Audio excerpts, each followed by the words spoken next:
আমি নেইমার জুনিয়রের একজন ভক্ত। নেইমারকে আমি অনেক ভালোবাসি। অনেকদিন হয়ে গেল জাতীয় দলের জার্সিতে তার খেলা দেখি না।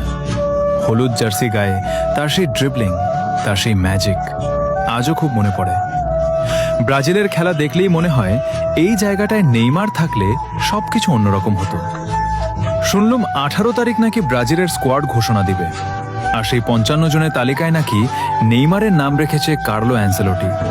কিন্তু জানি না সেই তালিকা থেকে নেইমার জাতীয় দলে ডাক পাবে কিনা।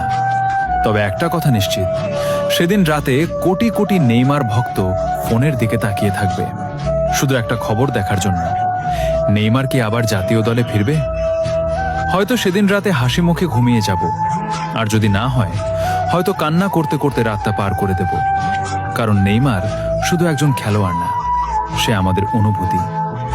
তবে আমার বিশ্বাস নেইমার ফিরবে, আবার হলুদ জার্সি গায়ে মাঠে নামবে, আবার সেই পুরনো জাদু দেখাবে। বাকিটা দেখা যাবে 18 তারিখ রাতে।